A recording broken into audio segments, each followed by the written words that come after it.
My name is Lawrence Ray, also known as LRW3, and you are officially listening to the Talk to Me Nice podcast. All I know is shooting. You come to events to feel important. Get your life together properly.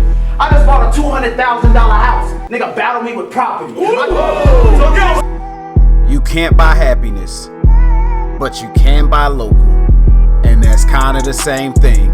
Here at the Talk to Me Nice podcast, we support all local entrepreneurs. Make sure you're doing your part by buying local for any and all of your needs. And when you contact them, make sure that you talk to them nice.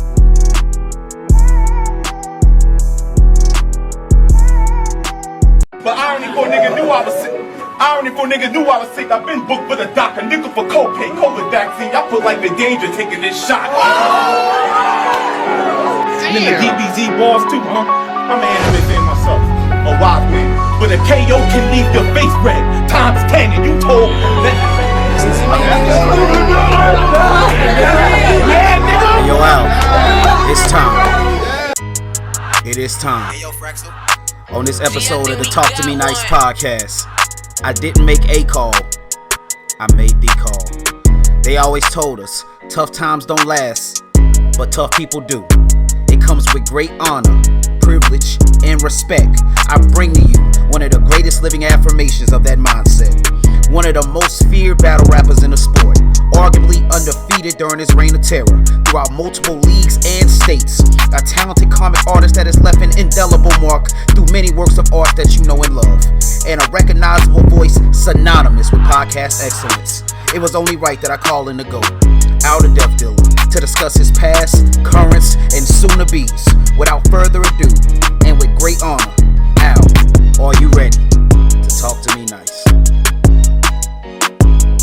To this active trip, I got the perfect cast for this board where you're talking. A neck brace for when I snap and shit. This ain't no near Madigan. When your mouth cracking shit. Hope a nigga play superheroes. Steve Rogers. Metal rhymes that leave a cripple from the neck down. Or I take a stab at the dick. Spear rising. Poltergeist. The bitch box flashing. Whole lot of death inside it. I took the violence. Whatever gun you clapping, I rob you with it. Didn't inspect your pockets. My lean men for rocks. Games and choppers. You resident or talking? Well, that's indefinite. But with death in it, we'll decompose these. No survivors, tiki torches, holding in the yard, for the biting and riding the body. A nigga fall, Sambo, strapped like John Rambo, up, down, left, right trigger, unlimited ammo, the camera.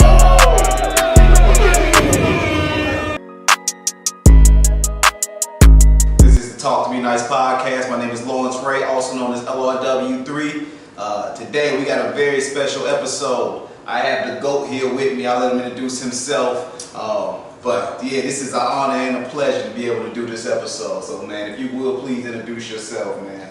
Man, it's Al the Death Dealer, man, or, Ray Cousin.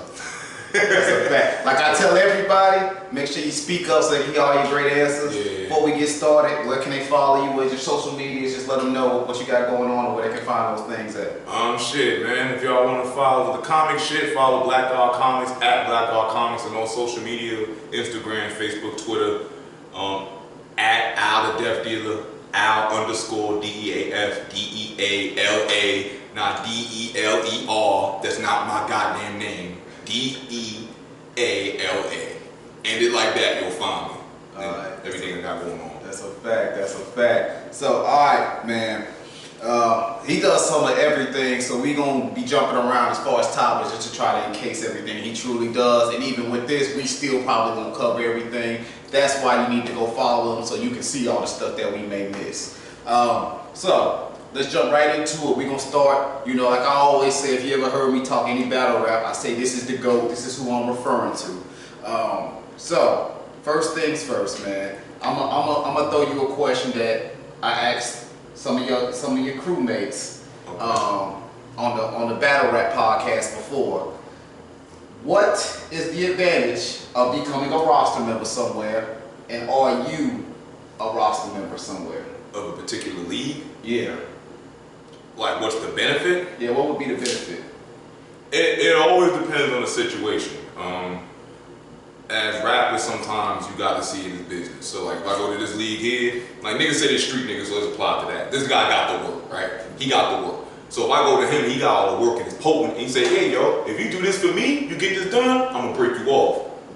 that's the deal. You gotta figure out who's the real plug and who's not. You got some people in battle rap who say, hey, join my roster, it's not worth it. Because what are you getting? But then on the other hand, some niggas got leagues, money, they get connections. Like, I'm not mad at nobody who goes to a league and you're getting good plays, you're getting good looks, and if they're doing something for you, it's kind of in the middle for me. Like, I ain't knocking a nigga, but a nigga who's too excited to be a roster member, and that's it. Gotcha. Now, are you a roster member anywhere? Nah. Gotcha, okay. I know 32 Balls, I fuck with them, but I make my stance known. I'm not a roster member of any place, because if any other place calls me a good business, that's where the fuck I'm at. That's a fact. All right, so you are bar heavy, of course. Yeah. I'm gonna ask you another question I asked some of your crew members. What is the advantage of a battle rap crew? It's crazy because I've always been a person that likes to be dolo, but I've started a few groups. And Kool-Aid actually one that invited me to bar heavy though. Like he invited me and Chuck, so shouts to Kool-Aid. That was the original, whatever. But I think as far as a crew, if y'all honest with each other, like I feel crews are dope personally. Like I don't have nothing against crews as long as it's genuine.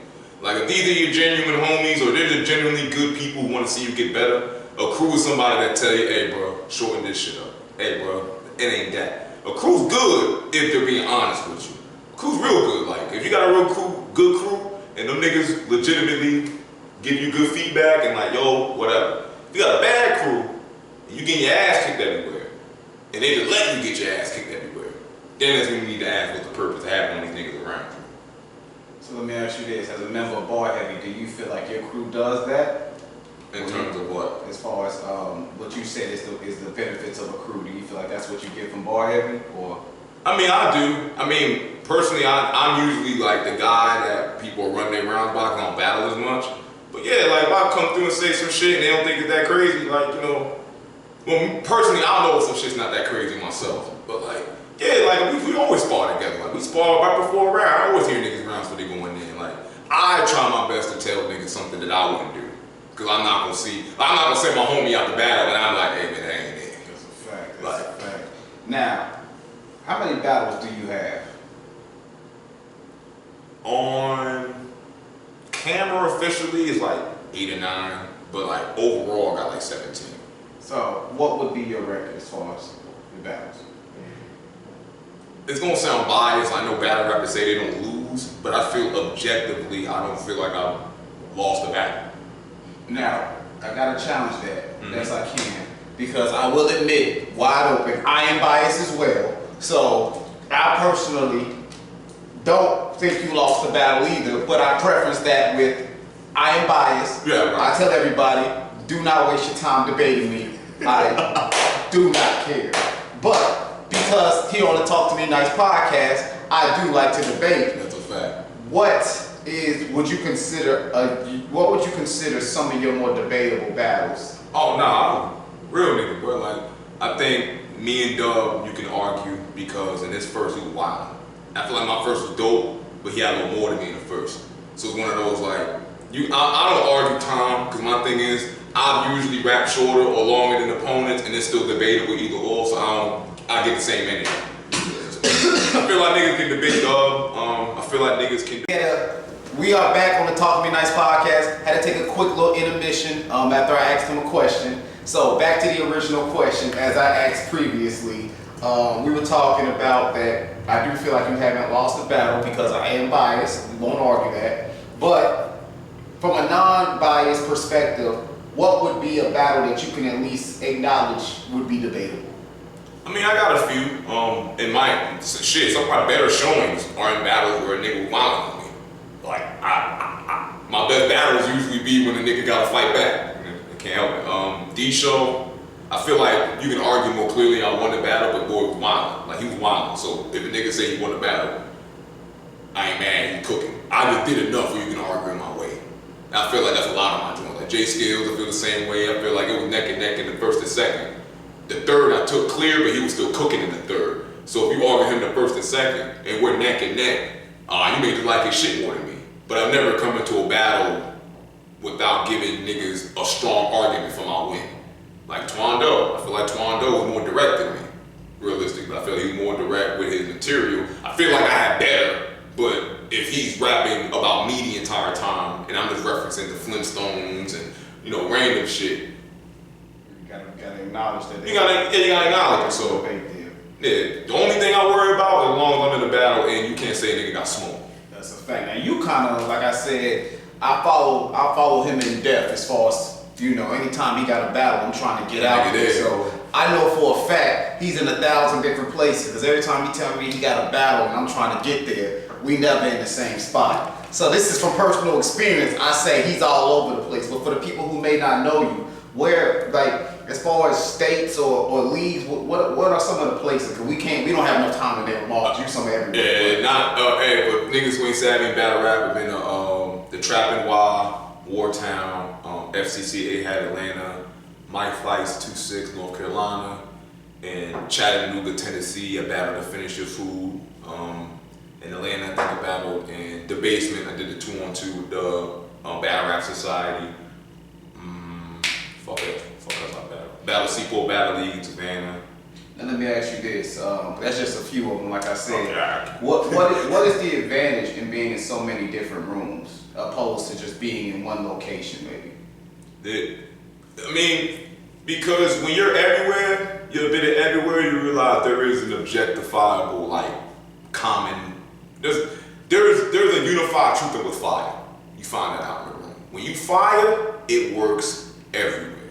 When you got bars, it's not no other room what the fuck with me. No, my nigga. If you got bars and you start going to these different rooms, you realize the common denominator is the nigga who got no fat in his rounds is gonna do the best. That's a fact. The crowd don't know you. So they're critical. Now, this is a common question I like to ask every battle rapper who come up here. Right. What is the hardest line you ever said to someone? Hey, I like this line. I don't think it's my hardest. I said, you asked for this. The meaning of his words under scrutiny in the book, pointing out to the star. Asterisks. I like that shit personally. I like shit I don't hear a lot. So that was my thing. I got other ball about that was. Hey, again, man, I done seen too many of his. I probably know his bars better than my own, if we be honest. But my favorite line was down in Charlotte, man. That COVID, that's the same battle. If you have not seen a battle from him, there's a lot of classics. That is personally my favorite on YouTube. Out of Death Dealer versus Everyday Struggle. No, Everyday Life. Everyday Life. No, that was not on purpose. I swear to God, that wasn't a diss. Yeah, salute to EL, 32 bars. Yeah, 32 bars. That was fire, man. The other guy was cooking too. We'll keep the same energy, but I really enjoy that battle. Now, A lot of TV, so I figured you get the message. See, any fire stick out in his raps, well, I have kindled. The moment I get the press and fire stick, channeling waves, he hoping he get acceptance. Well, just read more. That hope you kindle the same flame that helped me write my first and second. But you are very simple.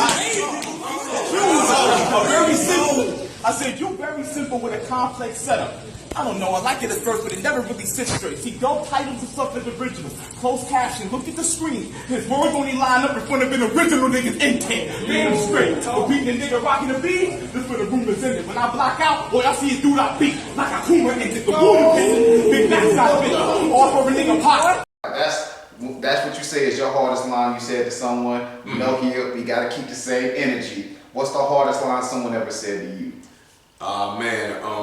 Just salute the D Show. When I battled D Show, he said something about war flat, or shoot death at one ear like a war vet. And I'm like, bro, I ain't gonna hold you. You know what the nigga landing good on you wanna hate? But it's like, man, I ain't gonna hold you, that's kind of fire. Yeah, that's kind of hard. Hey, if you ever land one on me, I'll tell you need more, you brought enough. Shout out D Show, man. I'm still upset I missed that battle. Yeah, nah, D Show was cooking, bro. That was a classic, yo. That is, and I say it on camera because I keep the same energy, that is the only battle I feel like somebody got around from you. Again, I'm biased, so if I say he got around, it was a very impressive battle. I'm a real nigga, bro. I ain't gonna hold you. When he started going in that second, and he started cooking a little bit. Now, I knew I had a wild one, but it's one of those like, oh yeah, all right, I'm glad I wrote the way I did. This nigga kind of leaving her funny. Yo, so I got $1 million question that I've been asked a few times, and I don't know how many times you heard it, man. Because like I said, you on a higher platform. platform. You in the clouds. They don't get to talk to you that often. Yeah. But when is Bloodline different gonna show up on a card, man? Why you asking me? Like, I don't done nothing. Man. It just gotta make sense. I mean, just like I always told you, bro. Like, I wasn't a big fan of you just battling all over the place.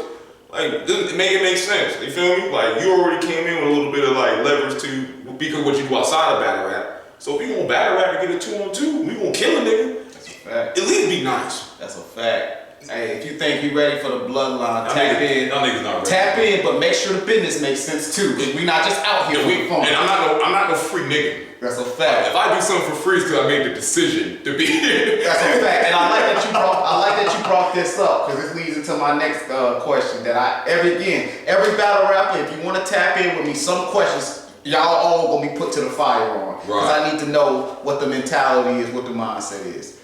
Do you deserve to get paid in battle rap? I feel like I can argue a fee. Why? I feel like, number one, when I look at battles, like, I'm realistic. I don't bring like 10, 15 niggas with me, but I can average at least 4 or 5. When I went to Charlotte, I brought about 7, 8 people with me. You feel what I'm saying? Now, I'm not from there, never battled in that league. I brought 7, 8 people with me. Made more fans in there, mind you. So now all the niggas want me to come back. So if I say, yo, you can cover my gas. You want me to come back. I didn't ask to be here. You gonna cover that. I got offers to go to other states before. I sent them some footage. They liked it. Hey, you wanna come out to Louisiana? Hey bro, I might need gas money. Oh man, we cover that. So, do I feel like I deserve to be paid? Yeah, but you gotta tell that to another nigga. If I came in the battle rap just, oh man, I'm waiting for a nigga to hand me money, I ain't never gonna get no money. That's a fact. You gotta demand money. Like I always say, when business, it don't matter what you doing. I cannot tell a man what he worth, but I can only tell you what I'm willing to pay. So, if you ask for nothing, you get nothing. You get nothing, which leads it to my question for this one.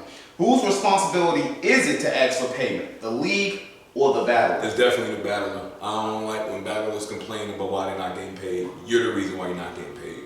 At the end of the day, like niggas be promoting in battle groups. You're promoting in a battle group, and the only niggas in that battle group are niggas who gonna be there every fucking event. You're not promoting on your page. You're not promoting on other social media sites. You're not promoting in places that battle rap doesn't exist in. You're promoting in battle rap places with familiar niggas. That's ass backwards, and they call it promo. That's ass backwards. I promote my shit. I don't want to promote it to you battle niggas. Y'all already coming to the fucking card. That's a fact. So what am I promoting? What is the promotion? Then for y'all to get there by yourself. So what were you promoting? That's a fact. Oh, niggas gonna view the battle. Doesn't matter. That's not ticket money. That's a fact. In my opinion, I do think sometimes, like I tell people, if you proved your value, then everybody knows your value. So if I'm a league and I know you've been cooking 1,000 places, I know better than to open my mouth and tell you I need you to do this for free because the work has been proven. Yeah. The issue becomes when people maybe aren't as honest with themselves as they should be and don't realize you haven't cooked like you may think you have. That's why they haven't offered you anything because the ego might be more than the actual output that you're showing up and doing. So to give credit to the battle rapper though, that's not an easy thing. You feel me? Like when you go into like not even being funny, like you find out that you may not be as good as you think you are. I mean that's not even being funny, that's real. Like and the thing is, you probably would be great if a nigga just told you what to work on. But again, you gotta be honest with yourself. But that goes too, because some battlers are willing to listen. That goes back to maybe the specific battler. Mm-hmm. Because some battlers, you might say, hey bro, that's not it. Bro, forget you, I'm fired. And then he go in there and find out that's not it. So, you know. Some niggas gotta find out that way though. Yeah, so it all depends, you know. If you're undeniable, you are undeniable. Business starts at a certain level. But that's the thing, business always starts at a certain level based off what you've done. If you've done enough, business starts here. If you've done nothing, business starts here. So it all depends to me. Honestly, if you are that fire and you put in enough work, you don't have to have that awkward standoff with the league as to who's gonna do what because they know what they have to do to even get you here. But like you said, being honest, a nigga also gotta know when you're not worth no money. And that's a fact too. And now, you know, from the league standpoint, because I think when this question gets asked, it may come off as I'm leaning battle heavy.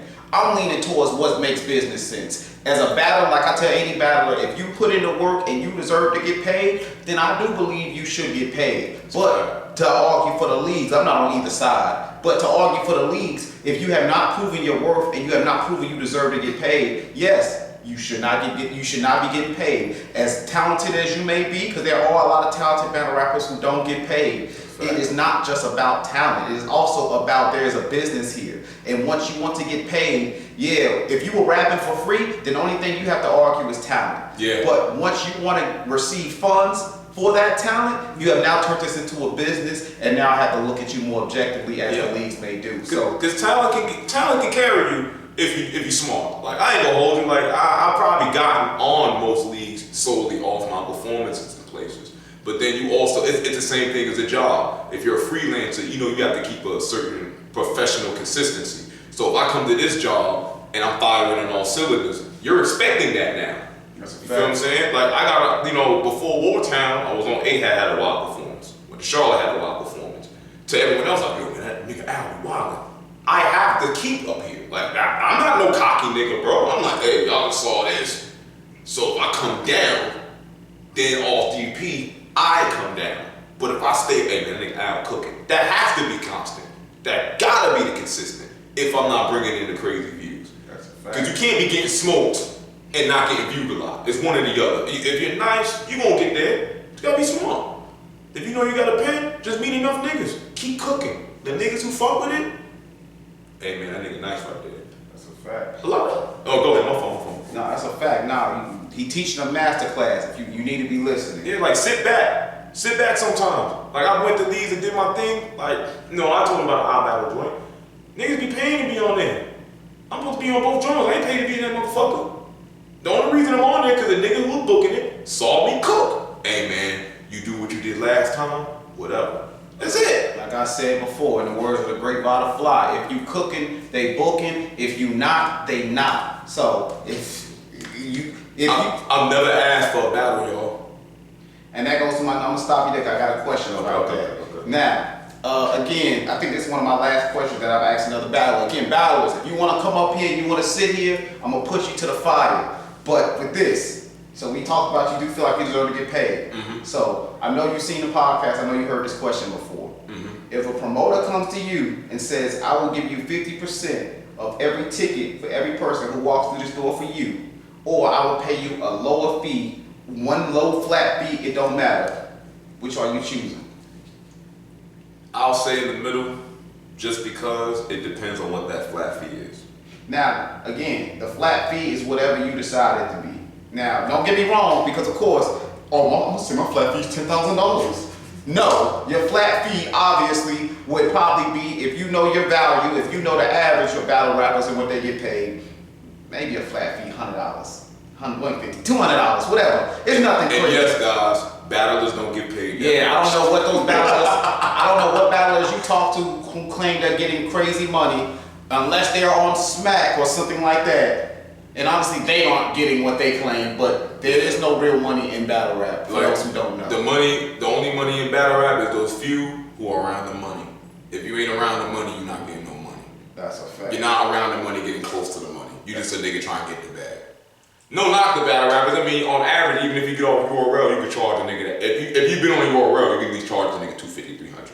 And they gotta accept that because you've been on Ultimate Stage. Like, it's certain shit on your resume. Like, I know niggas be on URL and got a lot of views, but they can still argue a little flat fee. So if you've done enough work, I feel like you can argue a flat fee. Like, I got invited to a URL Combine 3 times. So, y'all don't know that shit, but there's some nigga like, we go to the John where Kool-Aid battle. KTL was on UBL. I only know this nigga because we were supposed to be on the car together. The nigga remembered my name. The nigga cooking. The right motherfuckers see who you are, road warriors and shit like that. Like, I don't got time to worry about who got fans. All you niggas got fans. That don't mean shit. They don't come to the building though. So if you want to argue a flat fee, but if you know you generate a certain amount of consistent stream revenue, consistent work, you can. But if you know you ain't bringing niggas in the door, if you know that no one's watching your battles, what flat fee can you really argue? Because if all you can argue is $50, you need to ask yourself the question of, is $50 worth battling for in the first fucking place? fact. You know what I mean? Just battles are listening right now. No, I'm just keeping it being. Like, niggas see battle rap and they get so, yo, I want to be there. Why? What do you get? That's a fact. The competition ain't good. Oh man, this league's popping. There's only like 12 niggas in here. That's a fact. Is it popping? That's a fact. Cause when we was in our city, when I went to Charlotte, I brought 8 to 9 of my niggas in there. Wild niggas, by the way. The room was packed. So if I go there again and say, hey yo, old boy, I want to argue ticket prices. Okay, bet I brought 9 niggas on a humbug. I'm gonna bring 18. That's a fact. And I can bring 18 in my city. I can bring at least 18 niggas in there. I can argue them tickets. 18 ain't bad. If you charge 5, 10, it don't matter. I can argue them tickets. It depends on the situation. If I did enough to where my flat fee good, I'll take it.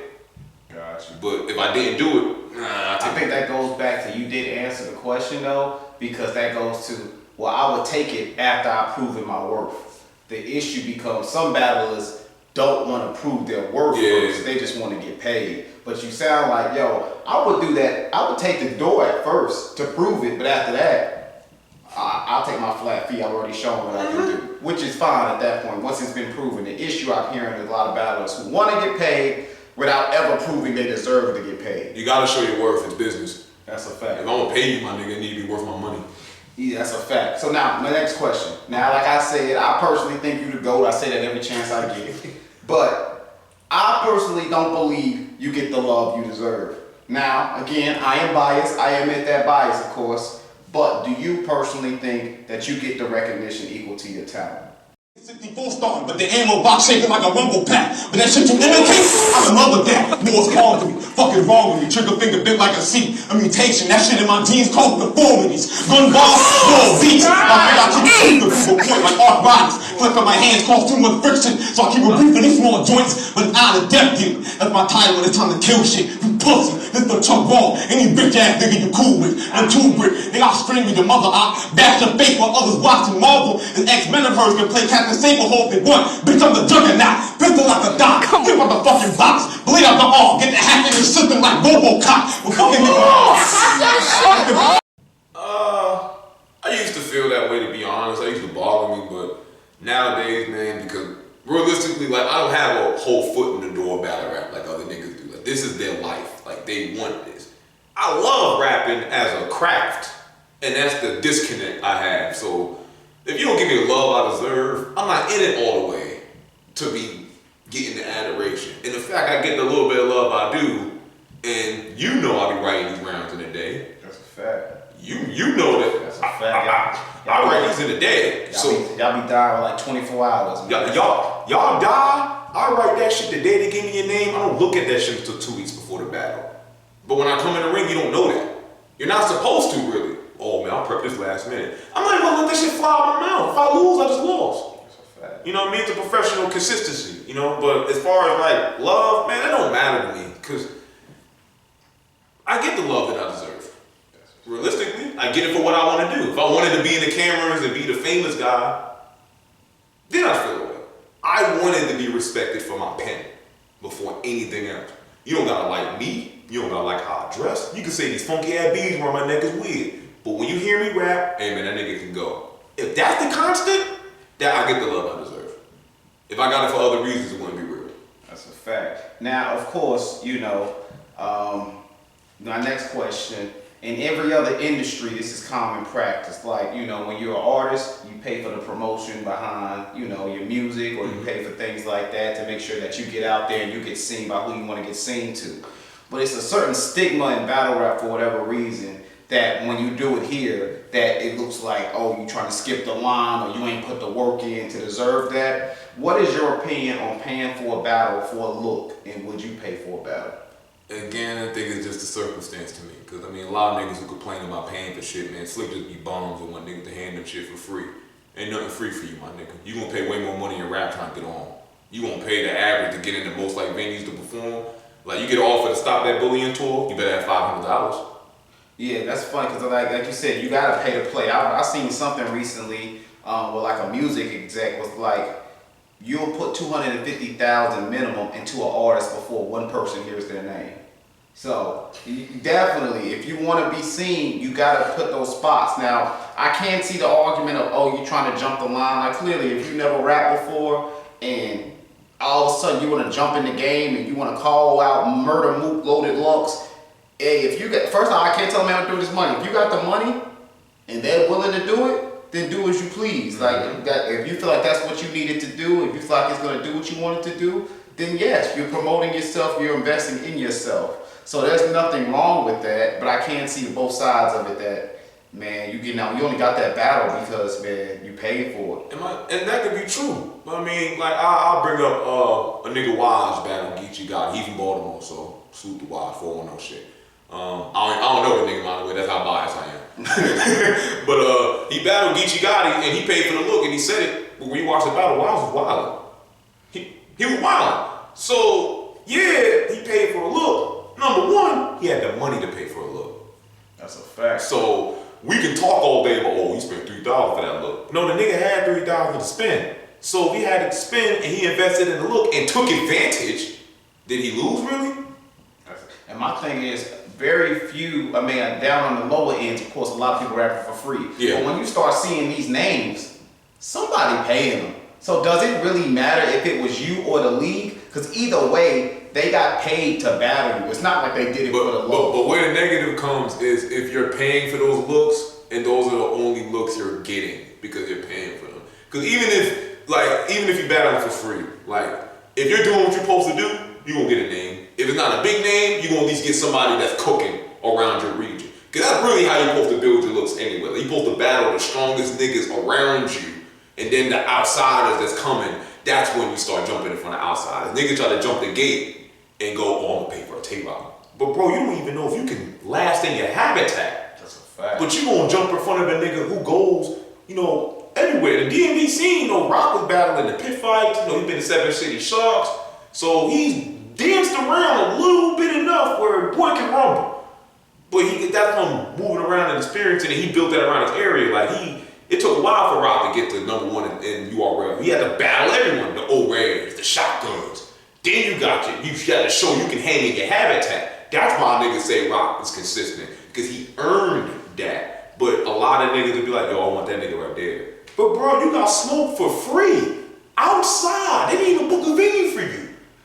But why would I pay for you to get a look? That's a fact. Some people gotta realize, man, just because you've been hooping at the park the past few years, don't mean we need to put you in the NBA and let you go out LeBron. So sometimes, now don't get it wrong, there's some people who've been hooping at the park who nice enough, they should have went to the league. Facts. And then they get up there and they show you why. So, as far as paying for a battle, there's nothing wrong with it. Just make sure, one, it makes sense for you. And two, if you get that opportunity, you don't waste it. Because nothing is worse than seeing somebody who paid for a look go up there and get smoked. Now, I've watched a few niggas, I ain't gonna say names, but I've watched a few niggas pay for looks and die. That's when it's stupid. If I paid $3,000, like right now, I book Rum Nitty for a battle. I think Rum Nitty's dope. Realistically, I feel like I can beat anybody, but boy, I have to fight. I can't say that clearly for Rum Nitty, he's nice. But if I paid to battle Rum Nitty, I'm not paying a nigga to battle him unless I know I can beat him. That's a fact. Like, I paid for that look, because I'm like, bro, I got something that he ain't no nigga fucking with. That's a fact. If I book you, I'm gonna tell you right now, if I ever pay for a look, before I ever sent you a deposit, my 3 rounds are written and I know they are bulletproof. I know you can't touch me, my nigga. I would never pay for it and then start writing and realize I have nothing good to say. They don't even, like, my niggas, you gonna pay for the look and then, oh man, I'm in front of Tay-Rock, or I'm in front of Av, or I'm in front of this guy, that guy. You can be in front of a lot of niggas. But if you don't show that you can compete with those niggas, you're always gonna be back to the bottom of the barrel. That's a fact.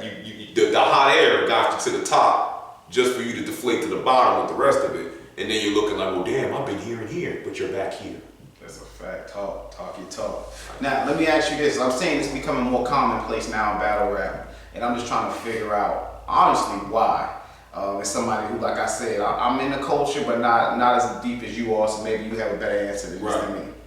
What is the purpose of a manager in battle rap? I mean, it's two things. On one hand, I feel like any nigga with basic business sense can kind of get out here on your own and network. Battle rap is not as complicated as they can make it seem. A lot of these niggas have bad business sense. So a lot of the time, they're able to slide in the door just because you do good business.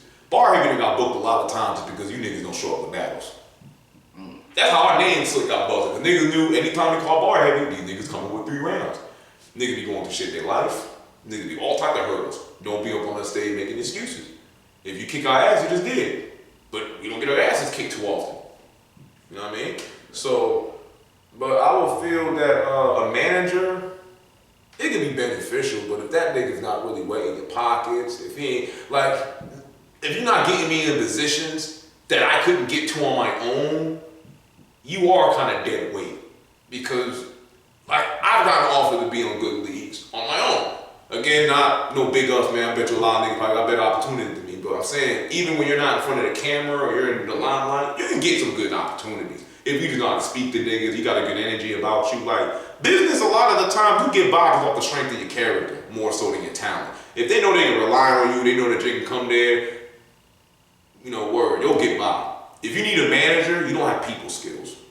Yeah, I think what I've noticed that is usually the case. You may have somebody who's talented, but they really have no business sense about them. So you kind of get a manager and more as a mouthpiece to kind of work out the business details, and you just show up and do what you're supposed to do as far as with the battles. But yeah, just wanted to get an answer from somebody inside the culture as to, you know, what exactly is the reason. A lot of shit in battle rap is on the individual.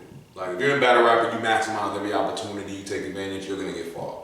You're gonna go where you wanna go. If you're in battle rap and you just doing whatever, you just coming to performances, I wanna be here. Like, you're doing it for everything else but the love of rapping, you're gonna fail. That's a fact. Now, let me ask you this. This is my last question related to battle rap. Okay. What makes you say yes to a battle when you get called for one? And on the flip side, what are some reasons that you ended up having to say no? Actually, it's gonna be, both of these are the same answer, the challenge. I ain't gonna hold you, like, I didn't want to take the last battle I did on before the 2-on-2. Personally, I didn't think my op was like the best. Like, I like to test my pen. You know, I really like to test my pen. Like, I used to box, so when I see a nigga who can fight, you know, the fighter in me, I get excited. Like, oh shit, word, like, we get in this ring and rumble, we gonna rumble for 10 rounds. Like, you know, because you learn so many skills and techniques, you want to test that on somebody who's strong. Like, if I'm writing my craziest round, me beating a nigga that can't stand in front of me doesn't mean shit. That's why I like all my debatable battles. I like the fact that I have debatable battles that you can still argue my way. Because that makes the battle worth it. Like, they'll go watch that battle again because you actually gave niggas a fight. I don't want to beat no nigga ass that can't stand in front of me, because the first thing they gonna say is, where the fuck was he in front of him? I battled that girl Mike fight. 30-30. But it was supposed to be a dirty 30. There was no reason why she was in front of me. But they paid me for that battle. So, she got her ass kicked. But personally, I told him I'll never do that shit again. That doesn't mean anything. Oh, he's 30. I was supposed to. That's a fact. You know what I mean? So if I tell you no, you're trash. That pretty much that. If I tell you no, I think you trash. And that's not no insult. I think a lot of niggas garbage, truthfully. Like, I think references be tired. I think a lot of shit niggas be saying is crazy, be cool, it's just that you heard it, or a nigga used the same reference point that y'all been hearing. Y'all use the same anime balls, I use the same Dragon Ball Z balls, I use the same references to particular shit, y'all be reaching and making up words. I think a lot of you niggas garbage. So if I tell you no, you exemplify everything. Yeah, y'all hear him, he talking a little spicy right now. I just, you know me, this is the same shit we talk about on and off these cameras. I tell niggas personally. That's a fact. If I tell you no, you're trash. If I tell you yes, I see something, you're original. I like originality. So if you legitimately like put pen to paper and say shit I've heard before, you take too long in your rounds, I ain't battling you either. Some of you niggas have 7-8 rounds and they hit by 5 times. That's a fact. You're gonna get embarrassed. Like, I'm saving you the trouble of standing in front of me with some bullshit. So if I say, yeah, I really feel like you can give me a fight. Like, but my thing is, why wouldn't you? Like, why would I chase a nigga who I feel like I could beat up? Live streaming me killing this nigga online. No seizure. Left him with a different twitch for that simple shit around the R&B schemes. This isn't it. The iron out the jagged edge of your style. I don't be on Black Street, but neither singing and sing with a nigga bitch. Or catch the sun in the shed. Catch the sun in the shed. Or them hoes to be getting to must be getting to your head. Shed like till the tool come out bang. Only thing you stashing in the shed is the dead lead ball. Only thing you bought in that shed fuck. Clyde in the field daily. Every hole in that shed fuck. Wifey catching big pipe. Some of those shoots till he died with his hands up. The dealer overly prepared for the plug. Definitely sent your grams up. No disrespect to grams, bro. It's just balls. You the dog. I'll howl the dog whistle, but y'all thought that hand was off. Nah, Matt Heat to success was accepting aid with his harem and all. Schemes be hard, but not for a round though. Life will suction the weight on my shoulders to let the pound go and knock a chunk off your apple. Oh, was really niggas thinking Mac Pro? Hell no. So y'all hard. This is LRW3, also known as Lawrence Ray with the Talk to Me Nice podcast. Talk to me nice. We just finished up our battle rap portion of this interview. We're gonna skip, like I said, he wears a number of different hats. We're gonna jump now into like the music. So, of course, before we get started on the music, tell people where your music is at currently, if they wanted to hear you before they started listening to what you got to say in regards to music. Where can they check you out? What projects? Ass Kicking Music Volume 2 and Ass Kicking Music Volume 3, Golf and the Bricks. Both of those are on Bandcamp now. Just go to Bandcamp, out of Def Dealer. You know, just look that up on Bandcamp. I got 2 projects, support it if you want. But you know, I just want people to hear it. You know, just check it out, see if you fuck with it. As far as music, I got Leave Me Be on Spotify. That's fire. iTunes. You know what I mean? It's a little big, you know, me and Bro Man played it during one of his lives or whatever. And you know what I mean? Yeah, that's basically the only one I got on like all streaming platforms. I'm trying to get the album on streaming platform, but I'm like I say this here, me and my man, I proposed to him doing a remix version of Golf and the Bricks. So the one that comes on Spotify, it'll be completely different beats for every song. So that's exclusive. Guys, that's exclusive right here. Yeah, Now, yeah. you just came out with a new project, correct? Mm-hmm. Now, what was the thought process behind that, man, as far as when you put that out? That Golf, Ass Kicking Music Volume 3, Golf and the Brick. It was more like I wanted to do music. You know, like a lot of my music was anger based.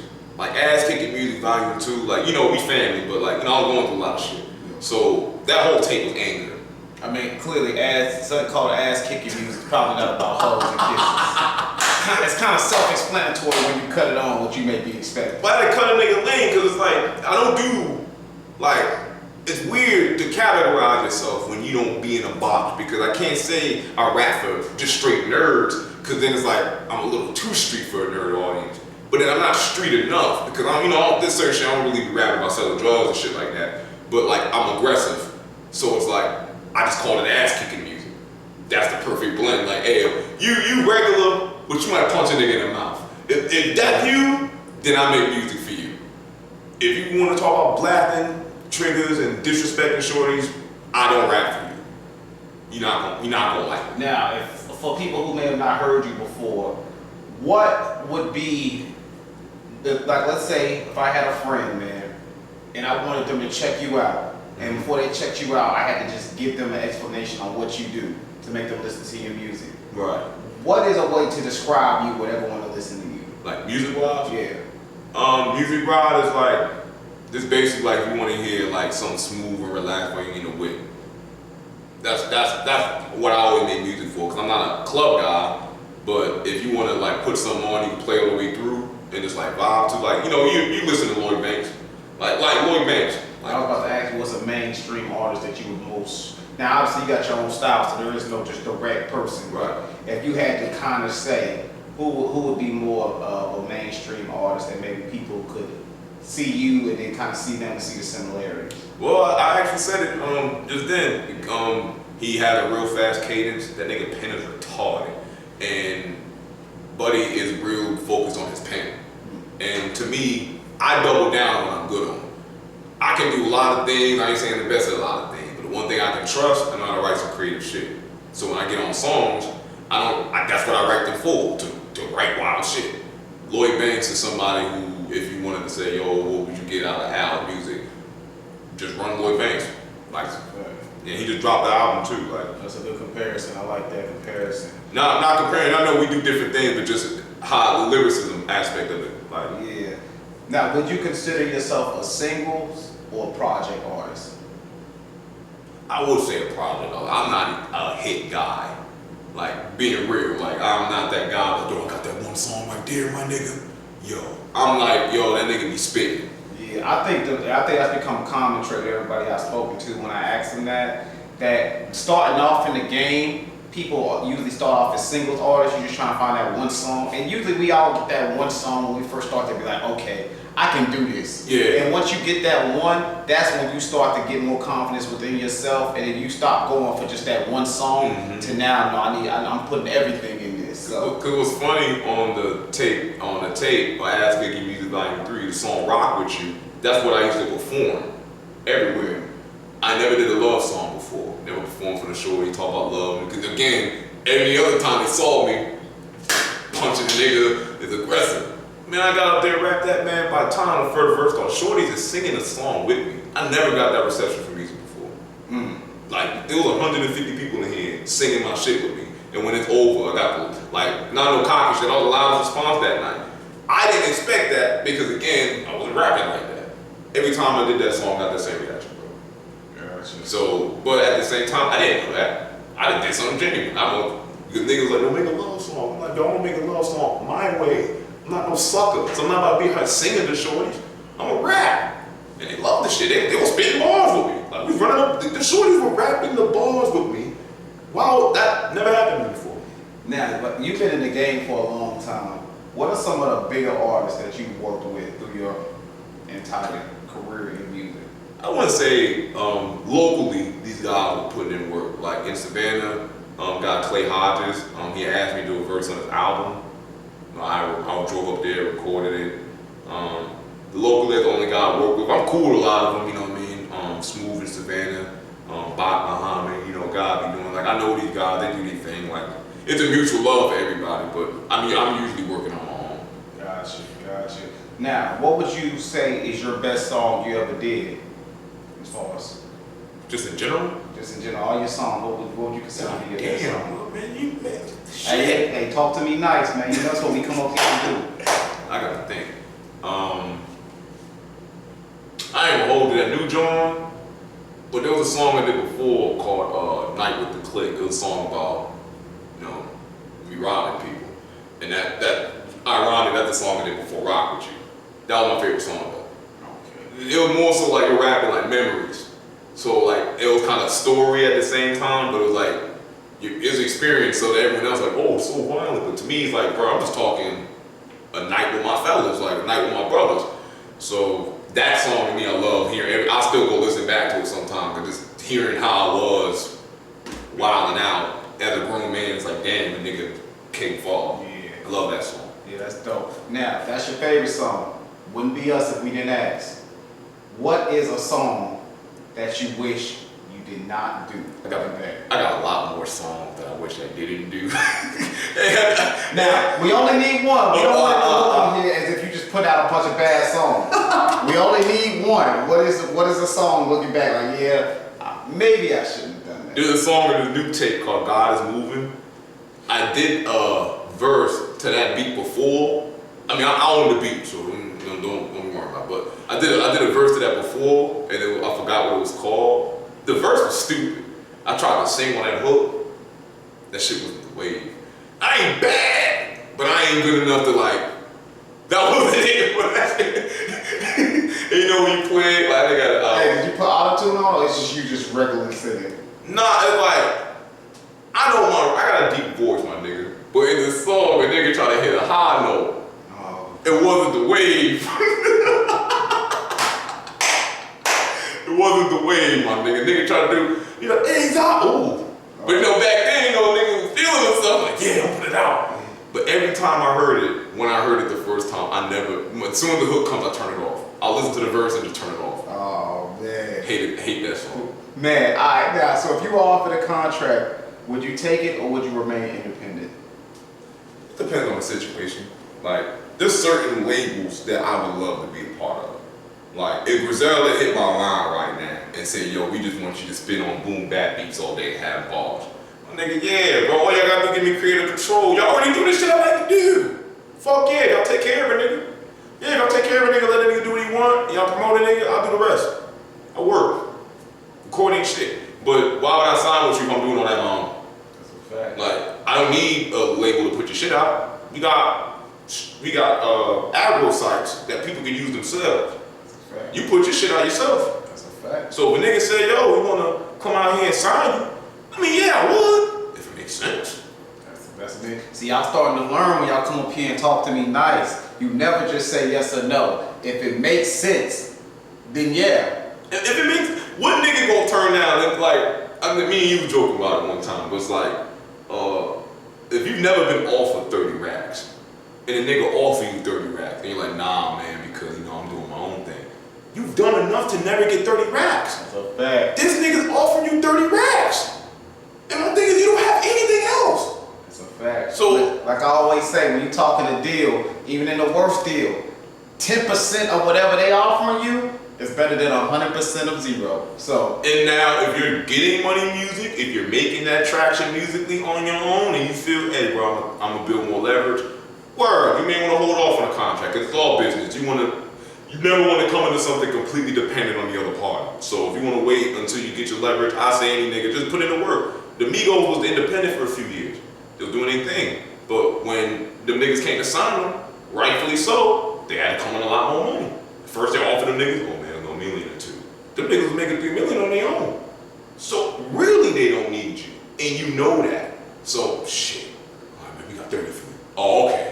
That's why I like it. Now they love the label, because the label take care of it. So it's not the label, it's really you. If you a type nigga that they know they can throw crumbs and bus tokens at, and you take it, guess the type of nigga you on that. It's business, bro. Y'all, everybody claim they street, but apply to the streets. If I give you work and you go out and sell that shit, you never make my money back on time, but you always ask for more work, I might slap you. that's a fact. Like, realistically, it's like, bro, like, you keep coming here asking for money and ain't making shit. So what the fuck am I giving you money for? That's a fact, yo. Then y'all sign a label, get mad, man, they ain't doing nothing for me. They ain't doing nothing for me, man, they ain't pushing me. You ain't doing nothing for them. So why the fuck would they push you? Life is about leverage. Like, hey, you wash my hand, I wash yours. If you're not doing anything of value, then don't expect anything of value to come back to you. So, nigga throw shit at the wall and expect diamonds. That's not how that works, my nigga. And again, like always, if you're already moving on your own, of course they might want to sign you, but how they come to sign you is different. They're not going to come at you with the 360s or bad deals like that because they need you.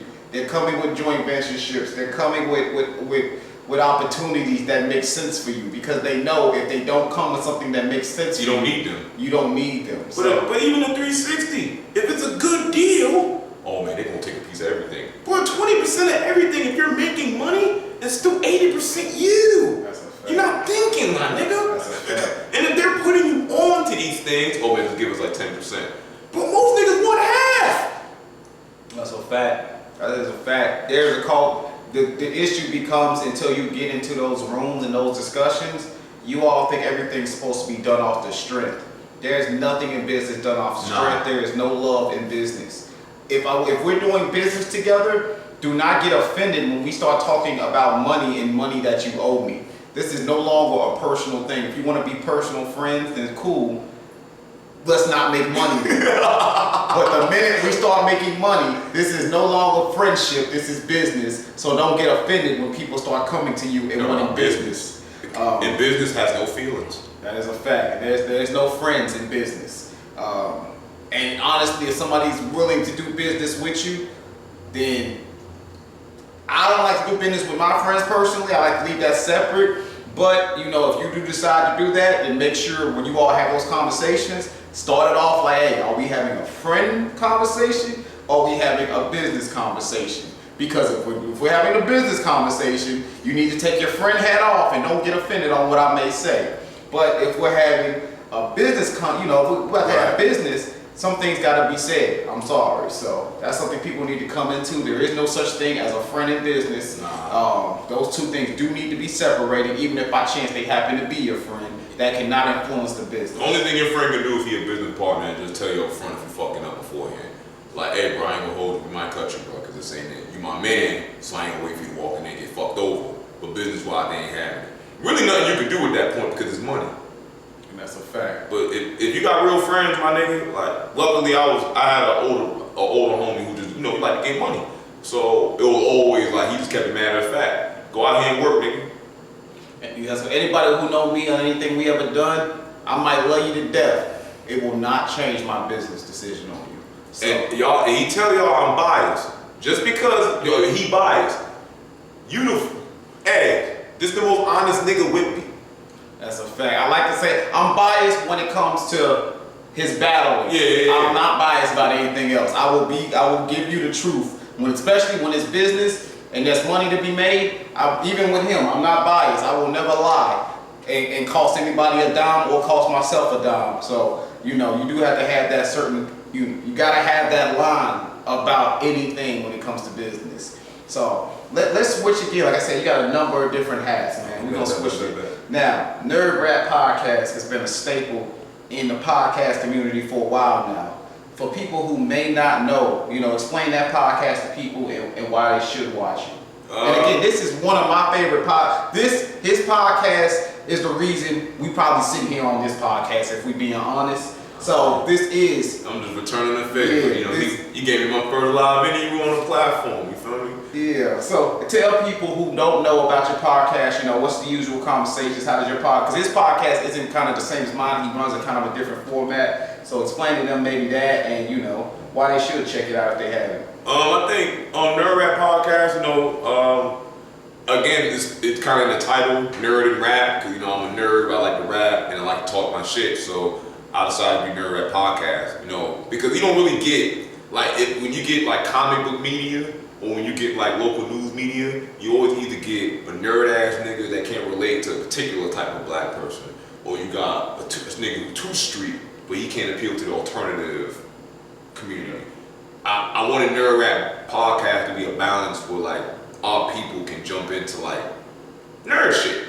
And I like putting niggas on to nerd shit. I'm a nerd. I'm not one of these niggas who just started watching Marvel movies because the MCU came out.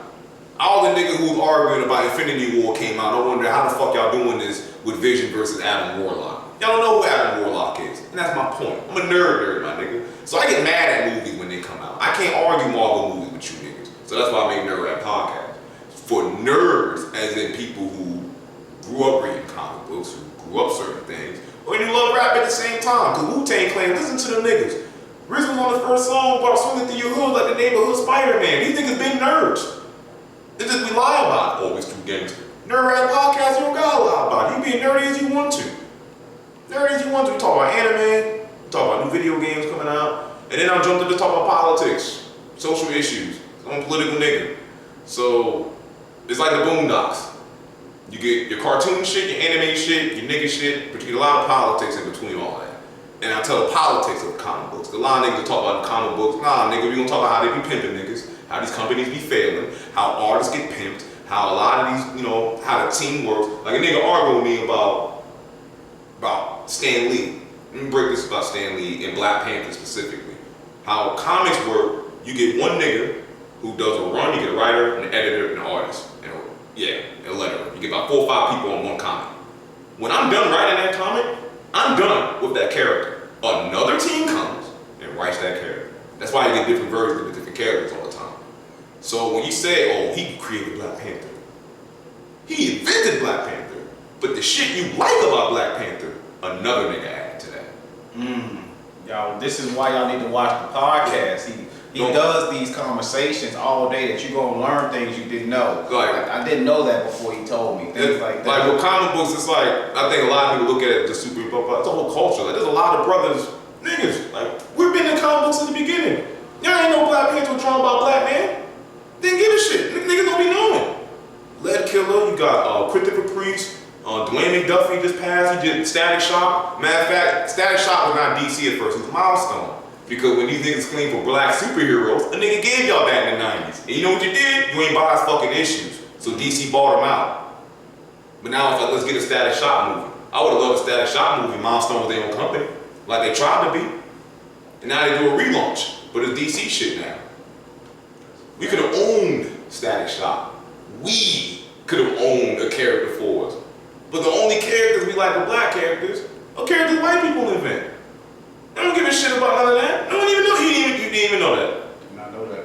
That's why Nerd Rap Podcast exists. This is exactly why. When I say this is one of the most interesting podcasts there is, he takes things that honestly, I would never look that up. I would honestly never care. But the way he breaks it down makes you actually interested in it. Makes you want to be like, man, I ain't know that. Keep talking.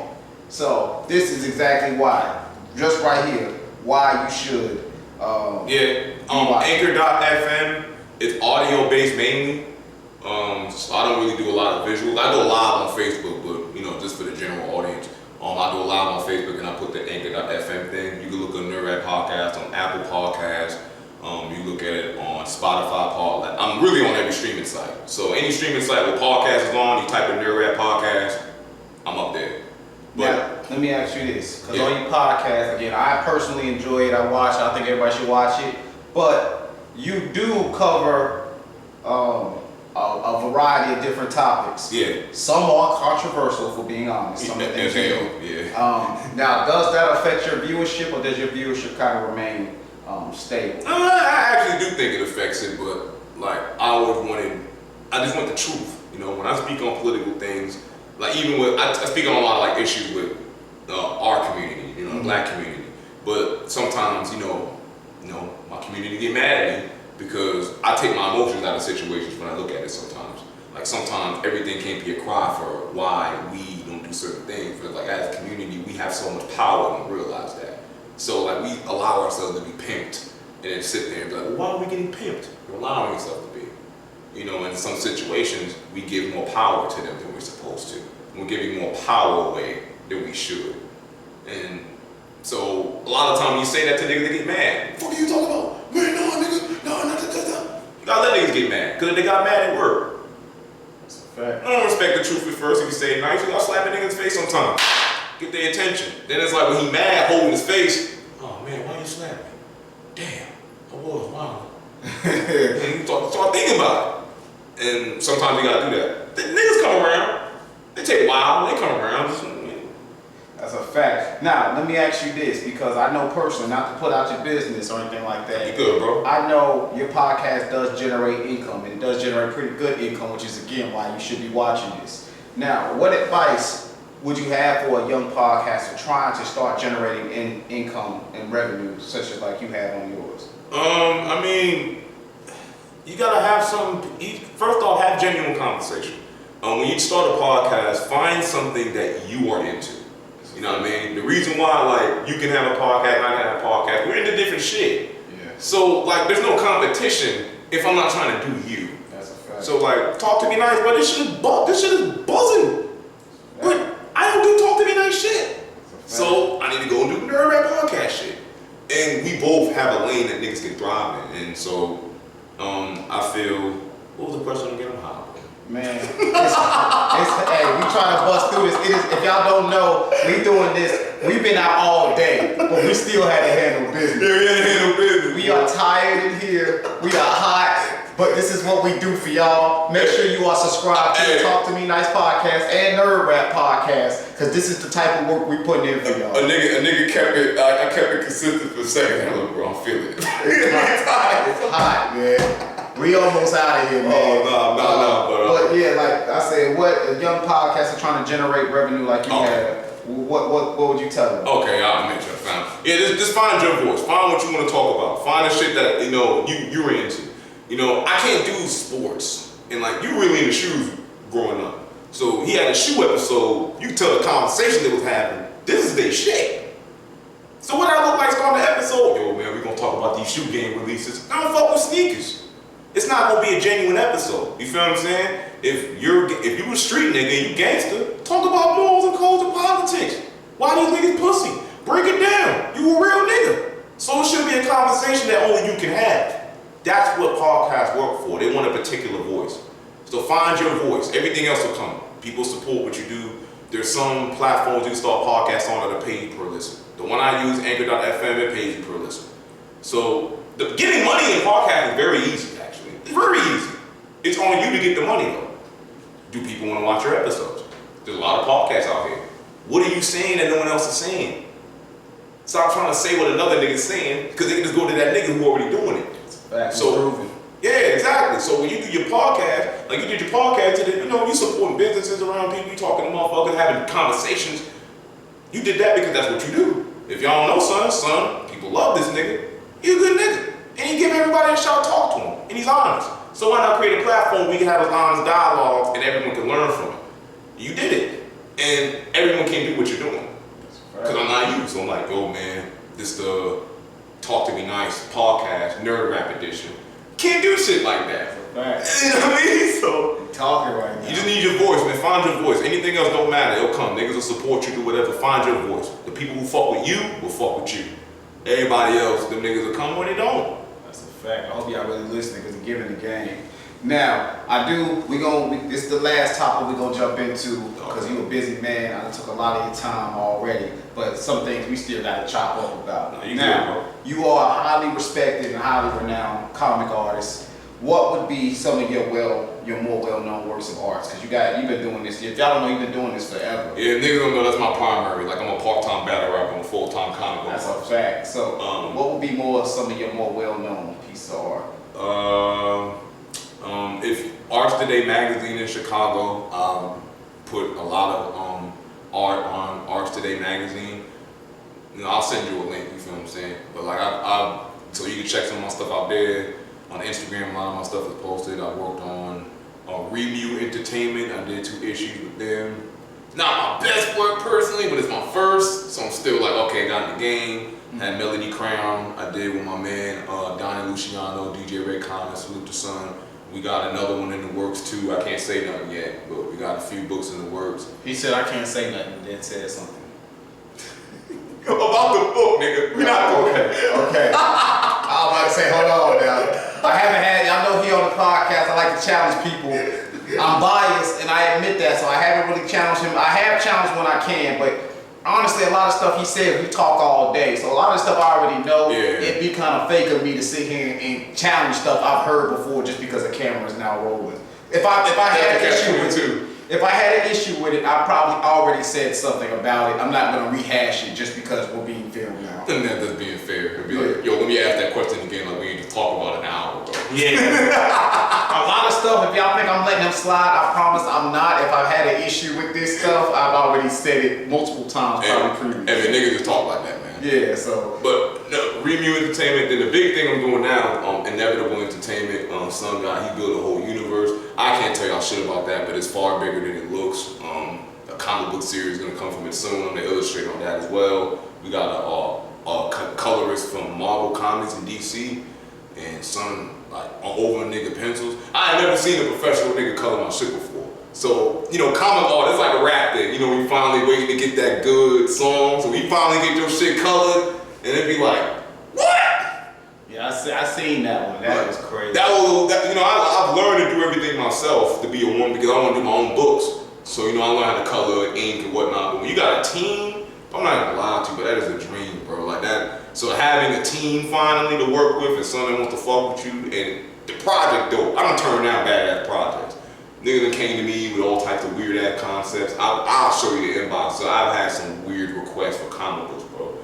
Like niggas. Nah, that wasn't a question, but you just created a question. What is one of the weirdest requests that you've had? Now, obviously, we don't want to start drama here, so if it's too obvious, we request you don't say it if you think they may watch it. Man, fuck them. This shit weird. Fuck them niggas. This shit weird. Or for copyright purposes, in case they do follow through, we make sure they don't get the ideas. Oh, no, I know them niggas. It was done with.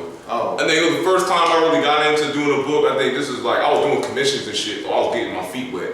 But I think somebody hit my inbox. Now, usually, like, I'll see a nigga post up, or I look for art, if I can send my shit off, or whatever, I get a hit back. So, you know, son hit me back. I'm like, okay, regular. You know, he said his comic book was about, like, angels and demons, but the characters were gay. Now, what? I know, no, I'm respectful, like, that don't bother me in itself, because I'm always big on, I do comic books with all types of different characters. I have characters in my books who are gay. It's just realistic, it's life, my nigga. I don't, for the purpose of the story, my only thing is, it needs to be about the story. I don't mind representation if it's natural. Don't have a gay person up here just to be the gay person, bro. Yeah. Like, if this is what you wanted to do to represent this community, but give them a good character, bro. Yeah, don't throw that token person in there just for. Right, like if this is a story about niggas flying through buildings and fighting, don't make the one gay dude that's in it the most feminine motherfucker you could think of. Now that's generally how he is, but make him a character. Don't just say, oh, I'm gay, and that's his character. That's weird to me, because then it's like, bro, then the dude was gay. So I'm like, bro, why are you selling something to a nigga who's hetero that's this, like, this is like a straight person wrote a gay person, if that makes sense. Like, and he's like, girl, this. I'm like, I know feminine homosexual, but you're doing a lot. So then I told him I would do, hey, bro, as long as it's the story dope and it's about the story, I don't mind it as long as it's about the story. But then, yeah, man, you know, it's gonna be a lot of real graphic scenes and whatnot. Oh, violence? Oh, nigga, I'm drawing to get their heads ripped off all day, bro, like swords and shit. You see my shit. No, man, you know, a lot of sex scenes and stuff like that. And like I told him, I said, number one, I'm uncomfortable with that. I'm just keeping it down. I'm not drawing two men have sex.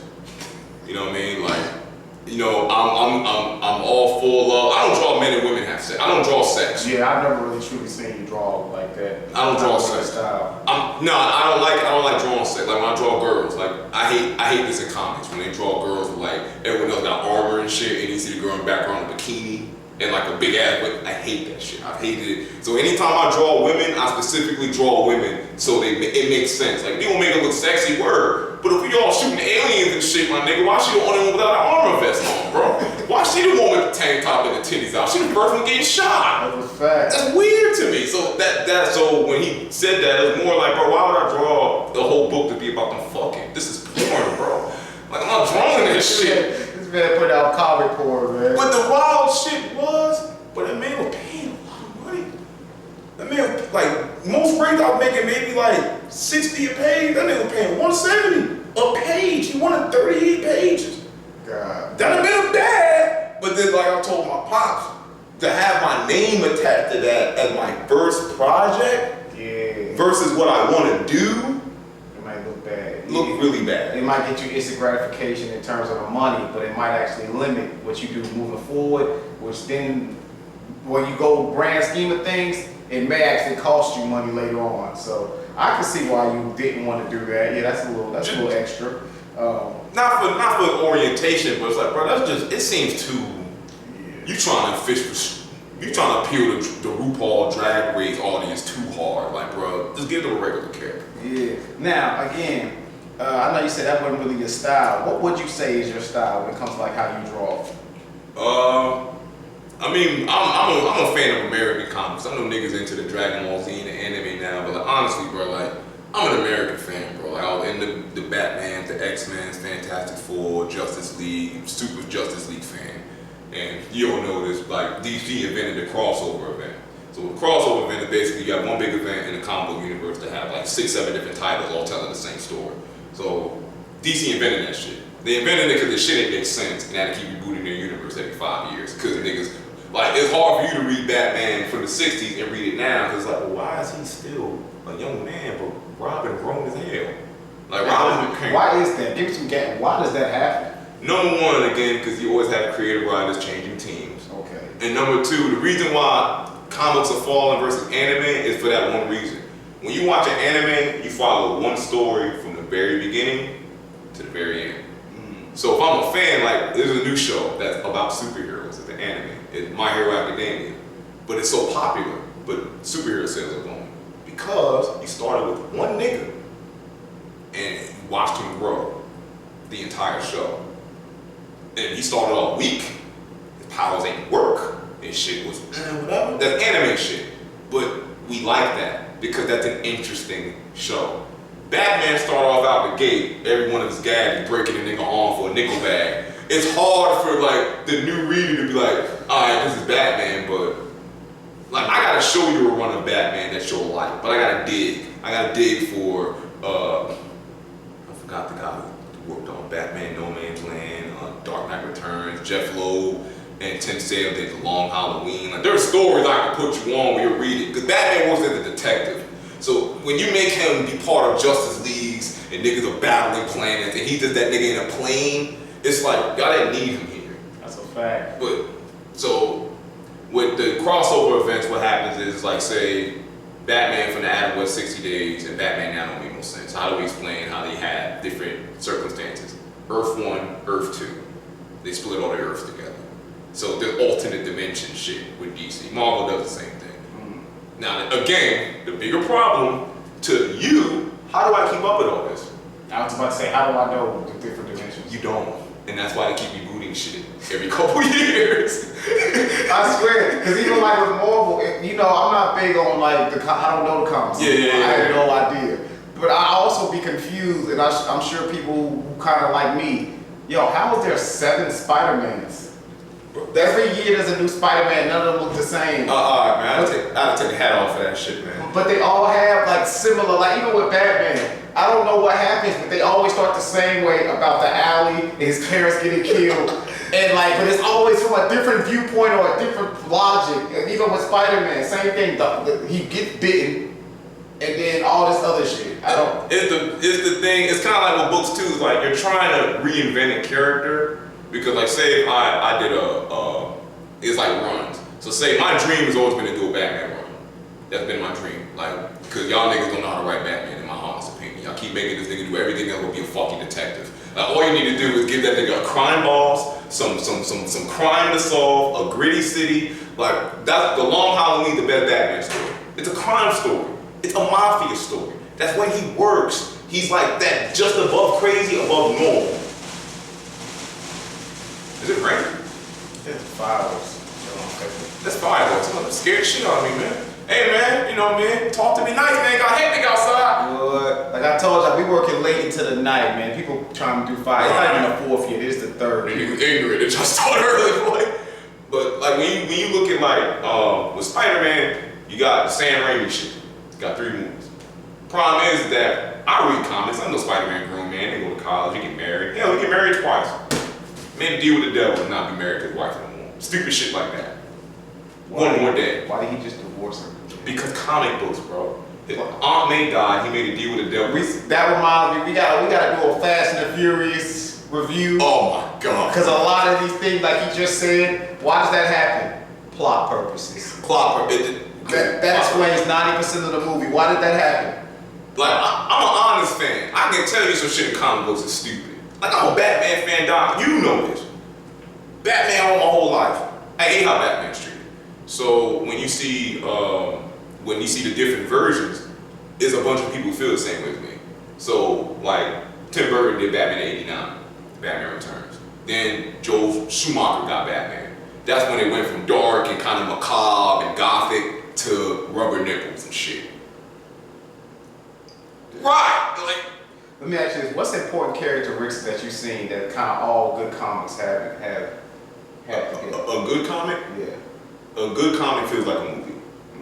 A good comic, when you open a good comic book is not trying to reinvent the character, they're giving you the best of that character. That would make sense because a lot of these movies that's coming out are based off it seems like more popular comics because it's easier to translate to the big screens. Like, we'll never get a good Superman movie for that reason. Because Superman's never presented how he's written to screen.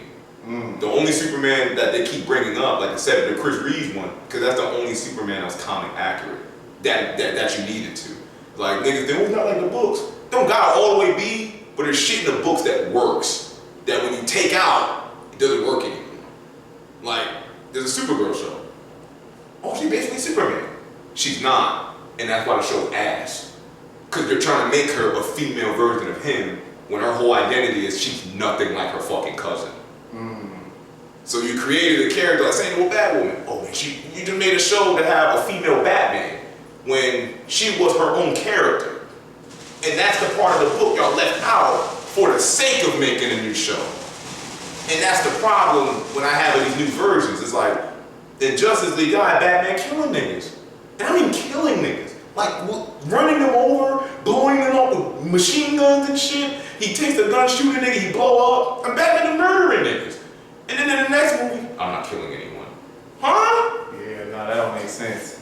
This is why y'all need to watch Nerd Rap Pop. When I say this man is just pure entertainment, man, I'm just letting him talk because it's entertainment at this point. Yeah, my bad. Now, what is an important character? We already talked about important characteristics in comics themselves. What is an important characteristic of somebody who draws comics of a good comic artist? Would it be their line work, their attention to detail, just a good comic book illustrator is good with anatomy.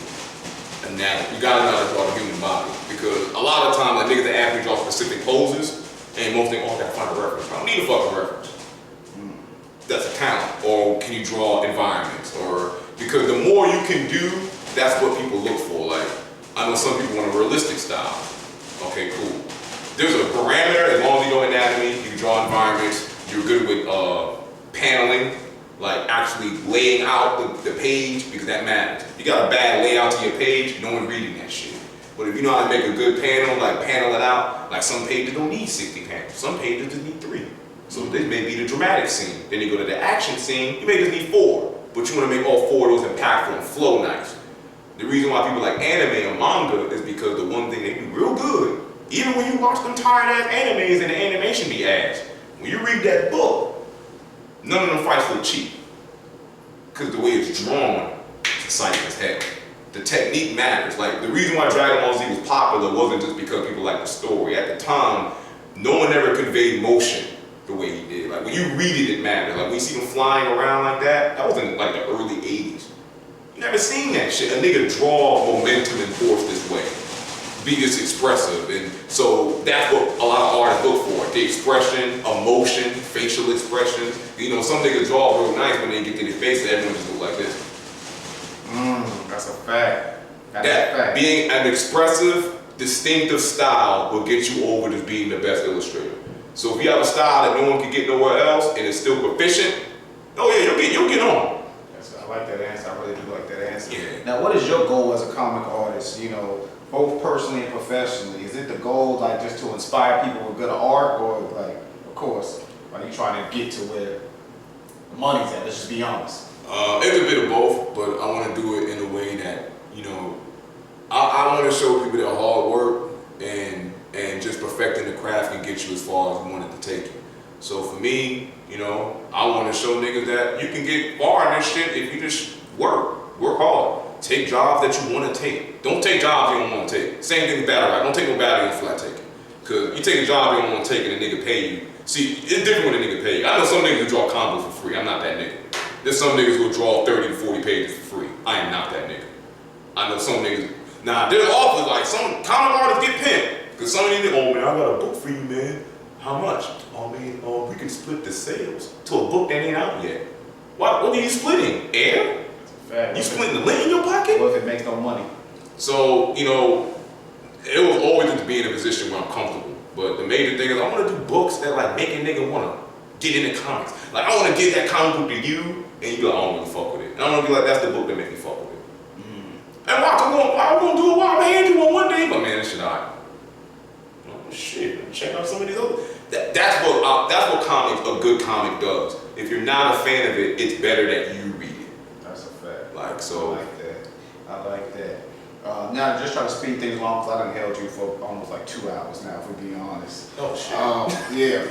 So, Black God Comics, man. Explain that to us for people who may not know the beginnings, and just what's the current temperature of the business, what's your current endeavors that you're planning to get into on that. Black God Comics, I have 5 IPs that I'm developing right now. I'm working with other people, so it's one of those, like, I'm not, you know, starving artists is a big thing, because a lot of niggas are like, oh man, I'm trying to get out there and make money, do what I'm doing, and like, they be struggling. I'm not a struggle-based nigga, so like, that's why I do a lot of commissions. I like to make change, my nigga, I'm sorry. That whole starving artist shit, that is a myth, my nigga. You allow yourself to starve. There's food out here for everybody. Black God Comics, I want to create books for people who are not fans of the medium that can get into the medium. And so I got one. I try to touch every genre of comics with each one, but all of my shit's kind of dark.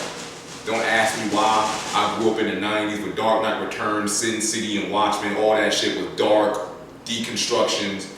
So I got one that's super Dragon Ball Z-ish, Titan's Odyssey. That's my baby. Like that. If I show you the folders to that bitch right now, it's like that. That's my baby. That's like my Star Wars. Like, I have literally like 60 chapters, like pre-planned for Titan Odyssey. Like, that shit gets heavy. It's like social political commentary in a war movie in space, and it's a mix of Dragon Ball Z and Saving Private Ryan. It's crazy.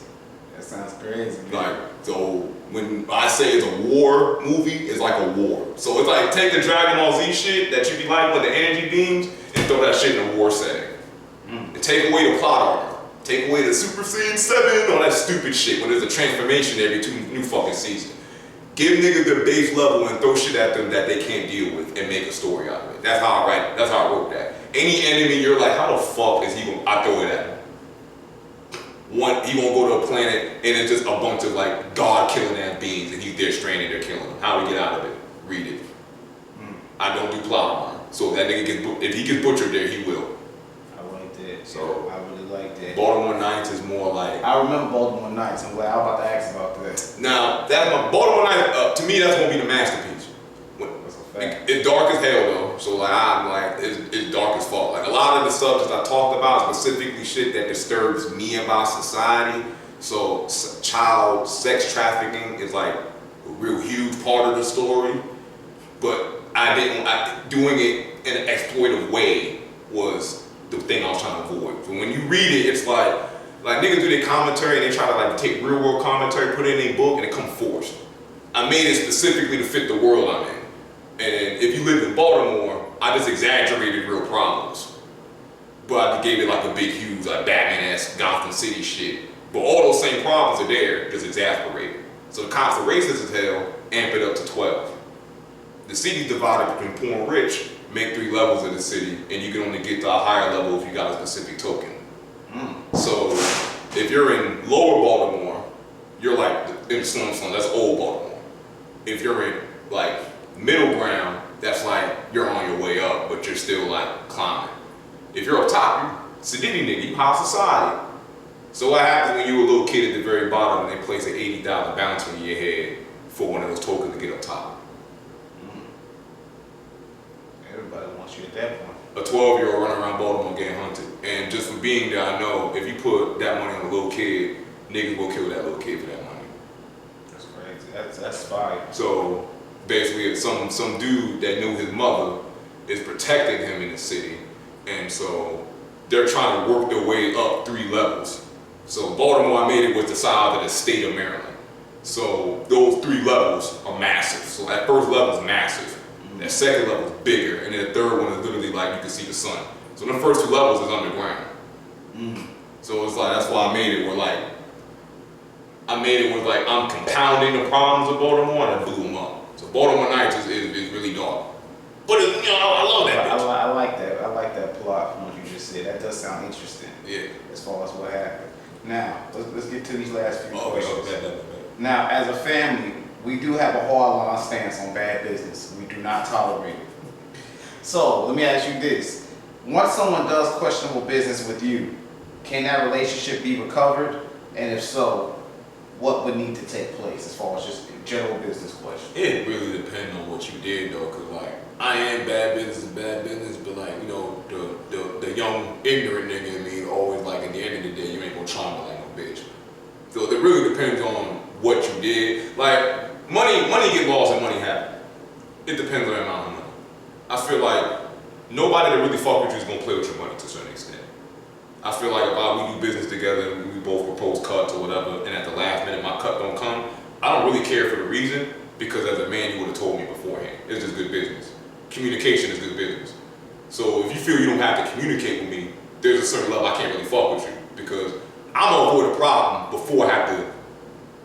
That's a fact. Why would I wait till you try me to slap you? Like why would I wait? I never got niggas like, yo man, you be doing snake shit. But you knew it. So I did business with him. Knowing that you gonna fight the nigga. Well, you just wanted to fight that nigga. You just wanted your excuse. So when I see a nigga move funky in business, guy hit me for a book one time. I think I told you about it. He want to draw Dragon's e-book. I bet. I did a whole page, but I'll show you this page. I'm proud of this page to this day. I want to slap this nigga, bro. And then when we get to like the payment, because I used to do preview pages at first. We get to the payment, man, I ain't gonna hold you. I'm a little scared. This, that, and third. I said, fuck you, bro. When I see you, we gonna fight. Because it took me 3 hours to draw this, and then you gonna tell me you're not gonna pay me?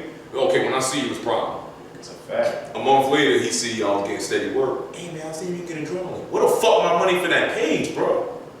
Why are you in my inbox? Now, you had covered me for what I did. Oh, we gonna do business again? Money talk. See, I ain't no lying ass nigga. He either came with a couple $100. Hey man, I'm sorry about that, bro. Here's the money. I done drew that shit that night. Paid the nigga for it. But certain shit, first off, certain shit a nigga do, he won't keep doing. That's a fact. So you gotta set that line in the sand sometimes, man. Yeah. And stay and keep it there. Because it don't matter if you tell me no, if you're gonna tell me yes eventually. I'm just gonna wait till you tell me yes. So, especially if I know you weak. like I tell everybody, the only real cure for bad business, to me, is good business. That means you accept, hey man, I take responsibility for that. No excuses, that's on me. This is what I got to make up for, because it's not always money that solves every issue. Sometimes an apology, an acknowledgement, sometimes a better endeavor can come up and we can correct it. But you know, you only get one chance though. Like, everybody gets one has always been like my motto. So you got one time, you know, to mess up, depending on how bad you make. Some things are non-negotiable. We can't come back from that. But you know, just general, you know, business situations usually can be fixed with a conversation. Because again, I don't take anything personal. It is always business. So as long as the business makes sense, then we make sense. The issue becomes when the business doesn't make sense, then that's all we got. Yeah. So there's no other conversations to be had. But like I said, I just wanted to get your viewpoint on that because, like I said, as a family, we don't. You know, they gonna play that shit. Don't come with no bad business. Yeah, we don't do bad business. Now, like I said, we're gonna wrap this thing up. Again, tell the people what upcoming project, comics, battles. You do everything. So we can't even. Just what do you got coming up? Oh man, bigging me up, man, making a nigga feel famous, man. Look at that, man. But again, just follow Inevitable Entertainment. Just type it in, inevitablentertainment.com. All the art I did for the thing is up there. And again, follow Vern Watkins too, man. That brother's the shit he's writing, the ideas is fire. He got a comic book series coming out with that shit. The novel out now on Amazon. Sold out in this category, military fiction. So please check that out. Sold out. Yeah, Should've been quicker. And Melody Crown sold out too. Sold out. So Melody Crown, you can get Melody Crown. We still got the 0 issue. We got other projects coming out with that. I must have more. Do some art galleries and shit like that. As far as battles, I got a few lined up, some good plays. I'm just, like I said, I'm sitting out till it makes sense. And a couple of these Jones making sense. So I got a few 32 bar shit. But battle rap, to be honest, whatever. Musically, got a Primate project with my brother Blacksmith Sundays. We got something coming out. So please stay in the work for that. An Underground Intensity thing coming out too next year. So we worked on that. I got probably another tape coming out. Worked on that. I'm gonna get this nigga on something eventually. All right, man. Eventually, man. You know, we trying. I be trying, man. I mean, he be telling me talk to him nice, man. I be trying, man. Hey, man, you know we do what we can, man. So again, man, tell these people your name, man. Tell them where you at on the social medias, man. Man, Al the Def Dealer, or just Al if you don't know the battle rapper. Black Dog Comics, at Black Dog Comics, just type it in. I'm everywhere. Al the Def Dealer, you can Google it. I'm everywhere. We want to fuck with the podcast, Mirror Rap Podcast at Anchor.fm, Google Podcasts, Apple Play. We everywhere on that. We everywhere, man. We everywhere, man. Just yeah. That's a fact. My name is Lawrence Ray, also known as LRW3. D-Mark got that. Gentleman right here to my right doesn't have anything else to say.